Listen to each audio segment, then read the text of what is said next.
요한일서 4장 7절에서 11절 말씀입니다. 요한일서 4장 7절에서 11절 말씀을 교독하도록 하겠습니다.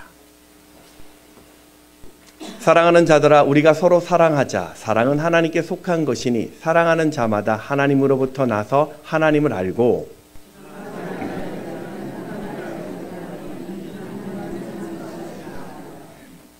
하나님의 사랑이 우리에게 이렇게 나타난 바 되었으니 하나님이 자기의 독생자를 세상에 보내심은 그로 말미암아 우리를 살리려 하심이라.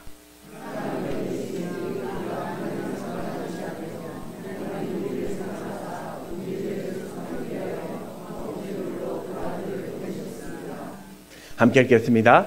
사랑하는 자들아, 하나님이 이같이 우리를 사랑하셨은즉 우리도 서로 사랑하는 것이 마땅하도다. 아멘.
네, 오늘 오신 여러분 환영하고 또 축복합니다. 2005년도에 세계 기네스북 협회에서 당시 세계 최장수 부부로 영국의 이 105세 되셨던 퍼시 에러스미스라는 남편과 100세 되신 아내 플로렌스 부부를 선정했습니다. 이들은 그 작은 시골 교회를 섬기다 거기서 1925년 6월에 결혼을 했는데요. 80년 2주일을 부부로 살았다고 합니다. 80년 표정이 짧아서 그런 거죠. 겨우 부부가 80년 동안. 물론 지금은 더 오래 사시는 그 부부들도 계시는데 당시 플로렌스가 이 아내가 영국 BBC 방송 인터뷰에서 그렇게 고백합니다. 우리는 큰 축복을 받은 부부였다라고 자신의 부부를 소개하면서 자신들은 아직도 남편과 자신은 서로 깊이 사랑한다라고 그 사랑을 전했습니다. 사회자가 도대체 어떻게 그런 오랜 세월을 변함없이 사랑할 수 있느냐라고 질문을 했더니 남편은 아내에게 항상 이렇게 얘기했대요. 여보, 사랑합니다. 그러면 아내는 항상 남편에게 여보, 미안해요 라고 표현했다고 합니다. 오해하지 말아야 될 게 아내가 맨날 사고치는 그 남편을 수습하는 그런 부부가 아니라 서로에게 사랑을 고백하고 또 미안해하는 이 배려와 이해로 살았다라는 고백입니다. 여러분, 사랑 이야기는 언제 들어도 이 감동을 주죠. 남녀 간에 또 부모와 자식 간에 또 형제 간에 그런 진실한 사랑은 기쁨과 행복을 주게 됩니다. 이번 한 주간도 사랑으로 시작하셔서 또 사랑으로 마무리 짓기를 주의 이름으로 축복합니다. 우리 옆에 계신 분, 앞뒤 계신 분들과 이렇게 한번 이야기해 주셨으면 좋겠습니다. 하나님은 당신을 사랑하십니다. 네, 그렇죠. 이렇게 다시 한번 또 이야기해 주십시오. 저도 사랑합니다. 저도 사랑합니다.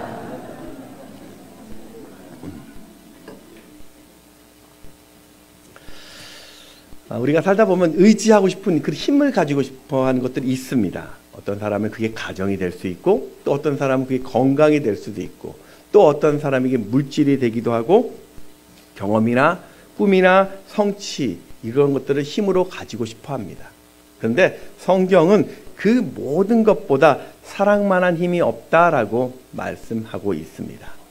우리가 잘 알고 있는 사랑장 하면 고린도전서 13장을 이야기하죠. 13장 읽다 보면은 사랑이 얼마나 중요한지요. 천사의 말을 해도 사랑이 없으면 다 소용없고 예언이나 모든 지식을 가지고 있어도 모든 믿음이 있다 할지라도 사랑이 없으면 유익이 없다라고 단언하고 있습니다. 그러면서 사랑만이 세상 모든 것을 다 참아내고 바라고 견디게 한다라고 이야기하죠. 우리 고린도전서 13장 7절 말씀을 같이 한번 읽어보겠습니다. 시작. 모든 것을 참으면 모든 것을 믿으며 모든 것을 바라며 모든 것을 견디느니라. 성경에 또 하나의 사랑장이 있습니다. 그것은 바로 오늘 요한일서 4장입니다. 요한일서 4장에는 21절밖에 되지 않는데요. 사랑이란 단어가 무려 31번 나와 있습니다. 고린도전서 13장이 사랑을 학문적으로 정의했다면 요한일서의 4장은 사랑의 기원이 어딘지 또 사랑의 행동에 대해 이야기하고 있습니다. 성경이 도대체 왜 이렇게 사랑을 말하고 있을까요? 그건 우리가 하나님으로부터 최고의 사랑을 받았기 때문입니다. 하나님은 오늘 저와 여러분이 그 사랑 안에서 날마다 행복한 삶을 살기 원하시기 때문입니다. 저는 오늘 이 본문을 통해서 우리가 사랑해야 할 이유가 무엇인지 또 어떻게 사랑해야 되는지 세 가지로 살펴보겠습니다. 첫 번째는 하나님은 사랑이십니다. 우리 요한일서 4장 7절 말씀을 같이 읽습니다. 시작. 사랑하는 자들아 우리가 서로 사랑하자. 사랑은 하나님께 속한 것이니 사랑하는 자마다 하나님으로부터 나서 하나님을 알고. 사랑은 하나님께 속한 것이니 이것이 사랑에 대한 정의입니다. 그러니까 사랑이라는 것은 하나님으로부터 시작된다라고 이야기하고 또한 요한은 더 나아가서 하나님 그 자체가 사랑이라 라고 이야기합니다. 우리 8절 말씀도 같이 한번 읽습니다. 시작. 사랑하지 아니하는 자는 하나님을 알지 못하나니 이는 하나님은 사랑이심이라.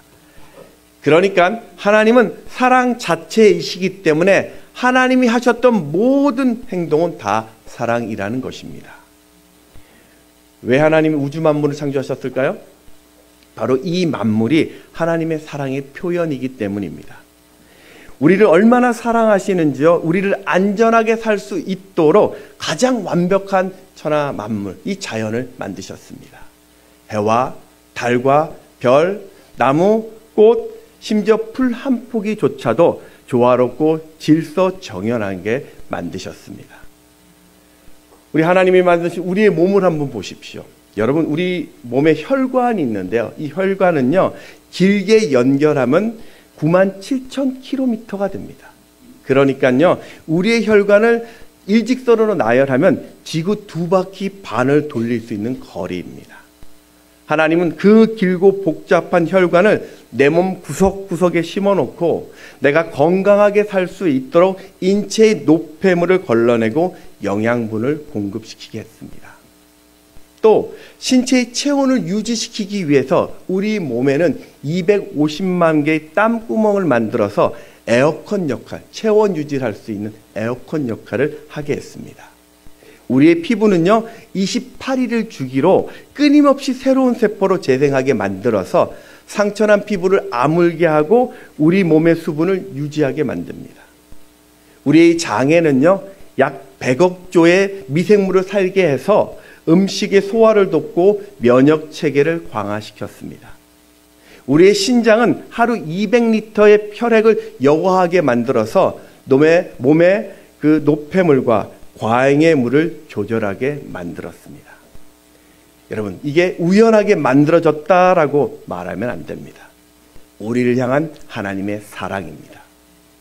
구원도 그렇습니다. 하나님의 사랑으로 아브라함을 선택했고 하나님의 사랑으로 200만 명이나 되는 엄청난 이스라엘 민족을 이루었고 하나님의 사랑으로 출애굽합니다. 하나님의 사랑으로 광야 40년 동안 구름 기둥과 불 기둥으로 보호하셨고 하나님의 사랑으로 아무런 노력도 없이 젖과 꿀이 흐르는 가나안 땅을 점령했습니다. 그리고 그 놀라운 사랑은 예수를 통하여 지금도 우리를 인도하십니다. 여러분, 이 땅에 누가 위대한 인생을 사는 자일까요? 바로 이 하나님의 사랑을 알고 느끼고 표현하는 자가 위대한 인생을 사는 자입니다. 바로 이 바울과 요한이 그 사랑을 느꼈기에 오늘 이 성경을 쓴 것입니다. 사실 사도 바울과 사도 요한은요, 사랑이 많은 사람은 아니었습니다. 바울은요, 예수 믿는 사람들을 돌로 쳐 죽였던 살인자였고요, 냉철한 바리새인이었습니다. 그런데 그가 부활하신 사랑의 예수님을 만난 후 그 인생이 바뀌었습니다. 자신의 가진 모든 것을 내려놓고 복음을 전했고 매를 맞아도 또 돌을 맞아도 분노하지 않았습니다. 더 뜨거운 사랑으로 부활하신 그 예수님을 전했던 것, 그것이 고린도전서 13장의 사랑장입니다. 사도 요한도 그렇습니다. 그도 성격이 불같았고 현실적인 사람이었습니다. 사마리아 그 마을에 전도하러 하루는 갔는데 그 마을 사람들이 그 복음을 받아들이지 않자 그 요한은 예수님에게 저 마을을 다 쓸어버리라고, 저 사람들을 다 죽여버리라고 부탁했던 냉정했던 사람입니다. 이 땅에 예수님이 왕이 되시면 예수님 좌우 옆자리에 한 자리를 달라며 세상의 권력을 탐했던 자가 요한이었습니다. 그런데 그가 하나님의 사랑을 깨닫자 그 예수가 인생의 전부가 되었습니다. 요한이 기록한 요한복음에 보면요, 그는 자신을 어떻게 소개하냐면요, 예수님이 사랑하시는 제자라고 소개합니다. 요한복음 13장 23절에 보면 예수의 제자 중 하나가 곧 그가 사랑하시는 자가 예수의 품에 의지하여 누웠는지라. 요한복음 19장 26절을 같이 한번 읽어볼까요? 시작. 예수께서 자기의 어머니와 사랑하시는 제자가 곁에 서 있는 것을 보시고 요한복음 21장 7절은요. 예수께서 사랑하시는 그 제자가 베드로에게 이르되 주님이시라. 21장 10절도 보면 베드로가 돌이켜 예수께서 사랑하시는 그 제자가 따르는 것을 보니, 우리가 이 본문에서 오해하지 말아야 될 것은 예수님이 요한만 편애했구나, 그런 말은 아닙니다. 요한이 지금 자신을 은근히 자랑하고 있는 그런 메시지가 아닙니다. 예수님은 12제자 모두를 다 사랑했습니다. 그런데 요한은 예수님이 행하신 그 행위마다 다 사랑이었음을 바로 깨달은 것입니다. 자신을 향한 그 하나님 예수님의 사랑을 알았기 때문에 예수께서 사랑하시는 그 제자라는 이 말은 부족한 자신을 사랑하시는 그 예수님을 강조한 표현입니다. 여러분, 오늘 왜 태양이요 우리에게 따뜻한 이 열과 환한 빛을 주고 있을까요? 그것은요, 태양 자체가 원래 열이고 빛이기 때문입니다. 그게 전부입니다. 하나님이 왜 우리를 사랑하십니까? 하나님 자체가 사랑이기 때문입니다. 그분의 모든 행동, 그분의 모든 말씀, 그분의 모든 생각이 다 사랑입니다. 우리 시편 104편 14절 15절 말씀을 같이 한번 읽어보겠습니다. 시작. 그가 가축을 위한 풀을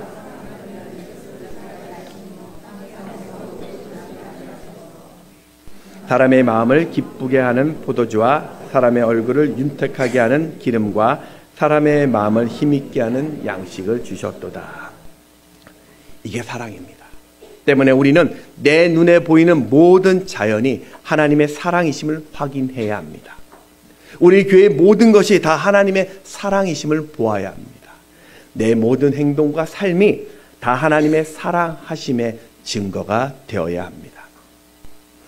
이 누가복음 15장에 보면 아버지로부터 유선을 미리 받고 타국으로 가서 방탕하게 살다가 자신의 모든 재산을 탕진하고 돌아온 타락한 아들의 이야기가 나옵니다.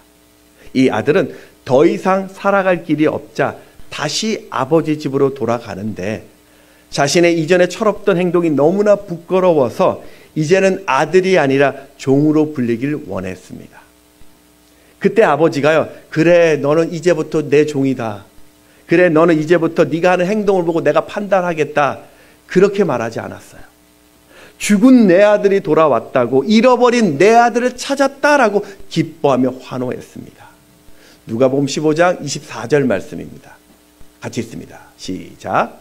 이는 내 아들은 죽었다가 다시 살아났으며 내가 잃었다가 다시 얻었노라 하니 그들이 즐거워하더라. 이 아버지에게 아들은요, 집을 떠나거나 자신의 재산을 탕진하거나 아버지를 괴롭혔다 할지라도 변함없이 아들이었습니다. 아버지는 그 아들이 돌아오기 전에 이미 그 아들의 모든 죄를 다 용서하셨습니다. 매일매일 집 앞에 나가서 그저 내 아들이 무사히 돌아오기만을 기다렸습니다. 그리고 돌아왔을 때 돼지 우레의 그 더러운 냄새가 나도 한 걸음에 달려가서 아무렇지 않게 와락 안아주면서 씻겨주고 신을 신겨주셨죠. 그게 하나님의 사랑이었습니다. 여러분, 이처럼 하나님의 사랑은요, 끝이 없습니다. 하나님의 사랑은 크고 진실합니다. 하나님의 사랑은 변하지 않습니다. 오늘도 샘솟는 무한하신 그 사랑이 하나님의 사랑입니다. 이사야 49장 15절 말씀 같이 읽습니다. 시작. 여인이 어찌 그 젖먹는 자식을 잊겠으며 자기 태에서 난 아들을 긍휼히 여기지 않겠느냐? 그들은 혹시 잊을지라도 나는 너를 잊지 아니할 것이라. 아멘. 젖먹이 자식을 가진 엄마는요, 본능적으로 자신이 힘들어도 자녀를 끝까지 보살핍니다. 그런데도 내 몸이 지치거나 힘들면 잠시라도 쉬어야 하죠. 여러분, 세상의 부모는 자녀를 그렇게 잠깐 잊는다 할지라도 하나님은 그것조차도 용납하지 않고 우리를 잊지 않겠다라고 맹세하셨습니다.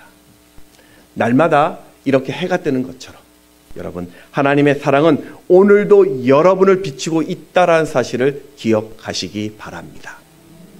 두 번째는요, 하나님은요, 십자가로 그 사랑을 증거하셨습니다. 요한은 하나님 사랑의 결정적인 증거로 이 땅에 오신 예수님을 소개합니다. 우리 9절 말씀 같이 읽습니다. 시작. 하나님의 사랑이 우리에게 이렇게 나타나신 바 되었으니 하나님이 자기의 독생자를 세상에 보내심은 그로 말미암아 우리를 살리려 하심이라. 우리 인간은 아담과 하와의 범죄 이후로 이 죄로 인해 죽었던 존재들이죠. 그런데 하나님은 범죄한 우리를 위해서 세상에 예수님을 보내셨습니다. 나 같은 죄인을 살리기 위해서 내가 맞아야 할 채찍을 주님이 대신 맞게 하셨습니다. 내가 받아야 할 조롱을 예수님이 받게 하셨습니다. 내가 침뱉음 당해야 했지만 그걸 다 예수님이 대신하게 하셨습니다. 내 죄를 위하여 십자가에 내가 죽어야 하는데 우리를 살리고자 예수님을 대신 죽게 하셨습니다. 그렇게 우리를 위하여 예수님은 화목 제물이 되어 주셨습니다. 로마서 5장 10절에 보면 곧 우리가 원수 되었을 때 그의 아들의 죽으심으로 말미암아 하나님과 화목하게 되었은즉. 이게 말이 됩니까, 여러분? 상식적으로 이 하나님의 행동이 납득이 되십니까? 도대체 우리가 뭐길래 하나님은 왜 이렇게까지 합니까? 우리에게는요, 선한 것이 전혀 없습니다. 우리 안에는 온통 악한 것 투성입니다. 죄악뿐입니다. 분명한 것, 내 힘으로, 내 능력으로 우리는 이런 사랑 받을 자격 없습니다. 그런데 왜 하나님은 이런 과분한 사랑을 우리에게 주셨을까요? 바로 하나님의 사랑은 우리를 향한 일방적이기 때문입니다. 우리가 연약할 때, 우리가 죄인 되었을 때, 우리가 하나님과 원수 되었을 그때에도 일방적으로 예수님을 보내주셔서 죽게 하셨고 나를 살리신 것입니다. 우리 예레미야서 31장 3절 말씀을 같이 또 읽어보겠습니다. 시작. 옛적에 여호와께서 나에게 나타나사 내가 영원한 사랑으로 너를 사랑하기에 인자함으로 너를 이끌었다 하였노라. 영원한 사랑. 영원한 사랑에 끝이 없는 사랑을 말하죠. 막힘도 없고 조건도 없는 무조건적인 사랑이었습니다. 그렇습니다, 여러분. 하나님은요, 우리에게 예수님을 통해서 영원한 사랑을 보여주신 것입니다. 무조건이라는 사랑의 극치를 좀 우리에게 보라는 것입니다. 내가 지금 그 사랑을 받은 자라고, 여러분이 이 땅에서 기쁨과 행복을 누리는 자라는 것을 알리기 위해서 바로 보여주신 사랑이 십자가의 사랑입니다. 여러분, 리시안세스라는 꽃을 아십니까? 많이 보셨을 것 같은데요. 이 꽃이 유명한 것은 꽃말 때문입니다. 이 꽃말이요, 변치 않는 사랑이라는 꽃말을 가지고 있습니다. 묘한 것이요, 이 꽃은요, 색상이 여러 가지 색상이 있는데 색상에 따라서 같은 꽃인데도 꽃말이 다릅니다. 분홍색의 리시안세스는요, 사랑스러운 당신, 귀여운 내 여인이란 뜻이고요. 흰색 리시안세스는요, 순수한 사랑, 영원한 사랑을 뜻하고요. 보라색 꽃은요, 고귀한 사랑, 우아한 사랑이라는 꽃말을 가지고 있습니다. 그러니까 이 꽃 안에는요, 세상의 모든 사랑이 담긴 꽃이다 라고 이야기합니다. 우리 현대인들은요, 누구나 사랑을 그리워해요. 2017년도에 서울 여성가족재단에서 발표한 서울시민 마음 알기라는 결과에 따르면요, 서울 시민이, 또 여러분이 가장 듣고 싶어한 말 1위가 뭘까요? 사랑해. 2위가요, 수고했어. 3위가 잘하고 있어 라고 합니다. 그러니까 우리에게 공통적으로 필요한 말은요, 사랑과 위로와 격려입니다.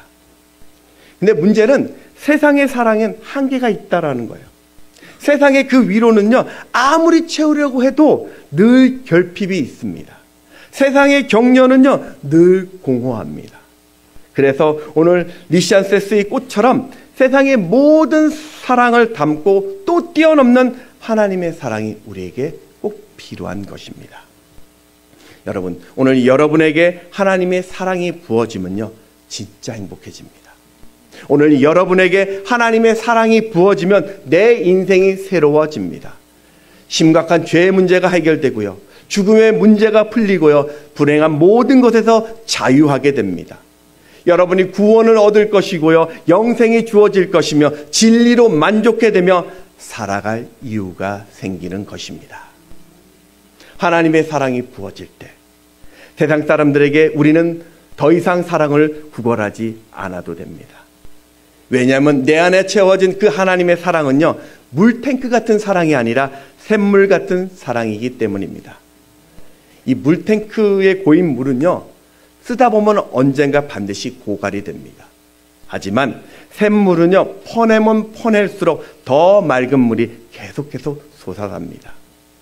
그러니 오늘 내게 샘솟는 하나님의 사랑이 있음을 아시고 매일매일 매 순간마다 하나님의 사랑을 구하시기 바랍니다. 그 하나님의 사랑이 오늘 여러분을 춤추게 할 것입니다. 자, 세 번째는 그래서 성도는 서로 사랑해야 합니다.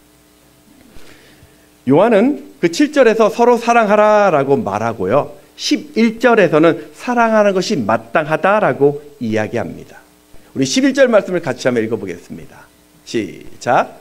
사랑하는 자들아, 하나님이 이같이 우리를 사랑하셨은즉 우리도 서로 사랑하는 것이 마땅하도다. 여기서 이같이라는 뜻이요, 하나님이 우리를 위해서 예수님을 화목 제물 삼으신 그 사랑을 이야기하는 것입니다. 나를 살리기 위해서 하나님이 가장 귀한 주님을 희생시킨 그 무조건적인 사랑을 내가 받았다면 우리도 서로 사랑함이 마땅하다라는 말입니다. 여기 마땅하다라는 그 원어적인 뜻이요, 오페일로라는 단어인데요, 빚지다, 의무를 가지다, 매여 있다라는 뜻입니다.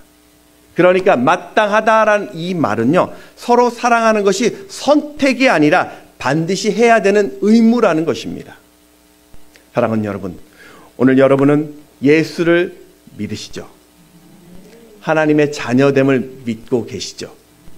그렇다면 형제를 더 깊이 사랑하는 것은 반드시 해야 할 의무입니다. 하나님은 사랑이시고 하나님의 모든 행동이 사랑이신 것처럼 자녀된 여러분도 형제 사랑, 서로 사랑하는 것이 마땅한 것입니다. 왜냐면요, 하나님의 사랑이 내 안에 거한다는 것을 보여줄 수 있는 유일한 방법이 우리가 서로 사랑할 때 드러나기 때문입니다. 그래서 여러분, 우리의 사랑은요, 그럼에도 불구하고의 사랑이라고 합니다. 그럼에도 불구하고의 사랑은요, 내 상황과 상관없이 해야 하는 사랑을 말합니다. 그럼에도 불구하고의 사랑은요, 나의 감정, 나의 형편, 나의 상황과 관계없이 원수를 사랑하게 하고 우리를 핍박하는 그를 위해서 기도의 자리에 서게 합니다. 마태복음 5장 44절에 보면 나는 너희에게 이르노니 너희 원수를 사랑하며 너희를 박해하는 자를 위하여 기도하라. 그렇게 여러분은 이제 사랑의 전문가가 되셔야 합니다.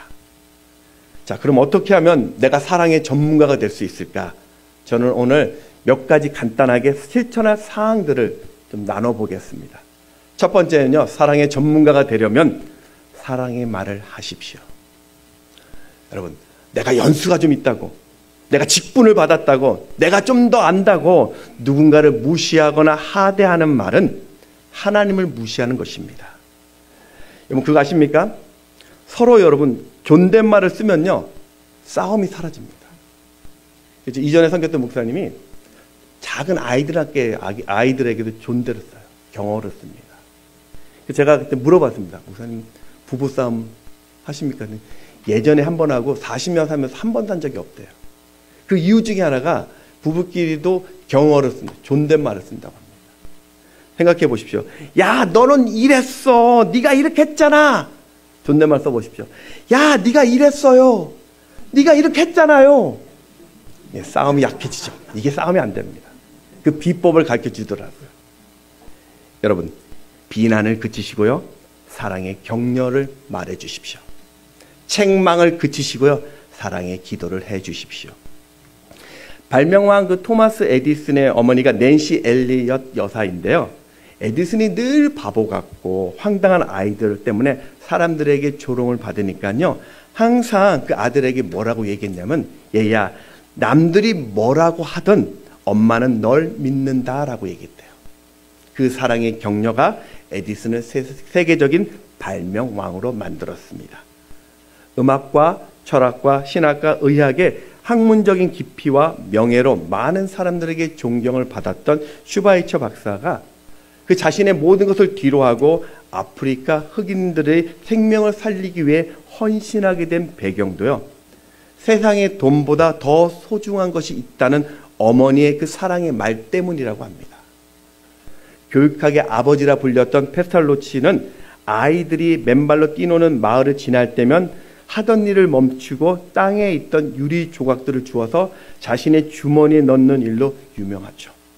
그가 모든 교육자로부터 존경을 받을 수 있었던 것은요, 어릴 적 어머니에게 들었던 내가 널 위해 기도한다라는 사랑의 기도 덕분이었다고 이야기합니다. 여러분, 사랑을 말하십시오. 두 번째, 서로 사랑하는 방법은요, 품어주는 거예요. 여러분, 미움을 표출하지 마시고요, 껴안아 주세요. 그 상한 마음을요, 그냥 사랑으로 녹여주십시오. 가르치려 하지 마시고요, 그냥 품어주세요. 사람의 혈액에 백혈구가 있습니다. 이 백혈구는요, 혈액의 1% 정도밖에 되지 않는데요, 몸에 병균이나 바이러스가 들어오면요, 외부 물체에 대항하여 신체를 보호하는 면역 체계입니다. 그런데 백혈구가 이 병균을 어떻게 이기냐면요, 병균을 껴안아 버립니다. 여기 이제 파란 게 바이러스고요, 저 흰색이 백혈구예요. 저렇게 균이 들어오면요, 그냥 껴안습니다. 그리고 그 품 안에서 녹여버립니다. 하나님의 사랑이 그래요. 하나님의 사랑은요, 죄인된 우리를 품에 안고요, 우리의 죄를 녹이는 사랑입니다. 그런 사랑을 우리가 받았기 때문에 때로 나를 아프게 하고 좀 속상하게 하고 고통을 주는 그 모든 상황, 좀 힘드시겠지만 품에 껴안고 하나님의 마음으로 녹이는 것, 그게 서로 사랑하는 것입니다. 자, 세 번째, 서로 사랑하는 방법은요, 먼저 손 내밀어 주는 것입니다. 이익 따지지 마시고 내가 가진 은사로 먼저 베풀어온 것, 결과 보지 않고 주신 사랑으로 내가 먼저 섬기는 것입니다. 혈액의 백혈구 얘기를 했는데 이번엔 적혈구 얘기를 한번 해보겠습니다. 의학 상식은 아닌데, 적혈구는 골수에서 태어나서 폐로 가서요, 그 11억 2천만 개 산소 분자를 몸에 지니다 혈액을 다니게 됩니다. 그러다가 산소가 필요한 세포를 만나면 아낌없이 다 주고 또 체내로 배출한 이산화탄소를 다 품습니다. 그렇게 해서 몸을 살립니다. 백혈구 사랑은요, 모든 것을 감싸주는 하나님의 사랑이라면, 적혈구 사랑은요, 내 모든 것을 나누고 섬김으로 하나님의 형상을 회복하는 사랑입니다. 제일 중요한 한 가지를 이야기했습니다. 서로 형제를 사랑하는 가장 중요한 방법, 지금 하는 것입니다. 내가 나중에 형편 좀 나아지면 내가 한번 생각해보고, 그렇지 않습니다. 하나님은 지금 여기서 나를 통하여 새 일 행하시기를 원한다는 것을 잊지 마십시오. 에밀리 피어슨의 평범한 메리의 특별한 행동이라는 동화책이 있습니다.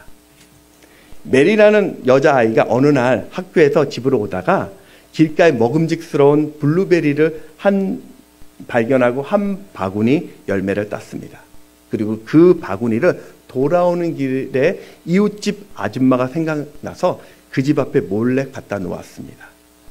이웃집 아줌마는 그 열매를 보고 누가 갖다 놓았을까 생각하다 짐작이 되는 5사람을 위해서 맛있는 빵을 만들었습니다. 그리고 그 빵을 그 사람들 집 앞에 몰래 갖다 놓았습니다. 그러자 그 빵을 받은 사람들은 또 누가 이 빵을 갖다 놓았을까 생각하다가 그들도 주변의 몇몇 사람들에게 착한 일을 하게 됩니다. 그렇게 사랑의 영향력이 계속 퍼지게 했습니다. 그랬더니 한 사람이 5명에게 사랑을 베풀었더니 그 5명이 또 다른 5명에게 사랑을 베풀고 이렇게 해서 결국 15일 만에 행복해지는 사람의 숫자가 무려 61억 351만 5,625명이었다라고 합니다. 물론 이건 동화 이야기입니다. 이 책은 메리의 작은 그 사랑 하나를 직접 지금 심었더니 세상의 사랑으로 행복해진다라는 내용입니다. 여러분, 인생을 가장 잘 사는 비결은요, 사랑하는 것입니다. 여러분, 인생의 최고의 선택은 서로 사랑하는 것입니다. 오늘부터 무엇을 하든지 사랑을 선택하는 사랑의 전문가가 되시기를 주의 이름으로 축원합니다. 말씀을 정리하겠습니다. 여러분, 그 마포 양화진에 가면 26세의 젊은 나이로 순교하신 루비 캔드릭 여선교사님의 묘비가 있습니다. 이분이 했던 유명한 말이 있죠. 만일 나에게 1000개의 목숨이 있다면 나는 그것 모두를 다 한국에 주고 싶습니다. 이 말은 선교사님이 머나먼 이 조선 땅에 복음을 전하러 왔다가 하나님의 품으로 돌아가기 직전에 남긴 글이라고 합니다. 미국 텍사스에서 출생한 이 선교사님은 1907년에 선교사로 한국에 왔습니다. 황해도 개성에서 개성 남부교회 주일학교 교사로 선교의 사역을 시작했는데 안타깝게도 조선에 온 지 1년도 채 되지 못하고 급성 맹장염으로 만 25세의 젊은 나이로 하나님의 부르심을 받았습니다. 그녀가 죽기 전에 부모님께 썼던 편지가 공개되었는데 간략하게 요약하겠습니다. 조선 땅에는 하나님을 닮은 사람들이 많은데 몇십 년이 지나면 이곳에 예수님의 사랑이 넘치게 될 것 같습니다. 점점 심해지는 탄압 때문에 선교 본부에서는 철수를 권고하지만 대부분의 선교사님들은 숨어서 예수를 믿는 그 만난 조선인들을 위해 예배하고 있습니다. 자신도 좀 무섭지만 하나의 씨앗이 되어 조선 땅에 묻혀서 많은 꽃들을 피우고 싶습니다. 그래서 이 땅에 자신의 심장을 묻고 싶습니다. 루비 캔드릭 선교사님은요, 이 고백은 모든 것이 자신의 열정이 아니라 하나님이 조선을 사랑하시는 열정이라는 것을 알았기 때문에 기꺼이 순종한 것입니다. 사랑하는 여러분, 우리가 예수를 믿고 구원받아 천국 시민이 됐다면 천국 시민답게 살아야 합니다. 천국 시민은요, 하나님이 나를 극진히 사랑하고 계심을 잊지 않는 자입니다. 범죄한 우리 때문에 독생자 예수를 죽음의 자리로 내어주신 그 십자가의 사랑을 기억하며 내 안에 그 주님의 사랑을 채우는 자입니다. 그리고 채워진 그 사랑으로 지금 사랑하는 자입니다. 오늘 매 순간마다 십자가에 담겨진 그 사랑을 오늘 여러분의 형제들에게, 지체들에게 전해 주십시오. 그것이 여러분을 사랑하는 하나님의 열망입니다. 이번 한 주도 주님이 주셨던 이 사랑으로 모든 삶의 자리마다 천국을 누리시는 여러분 되시기를 주의 이름으로 축원합니다.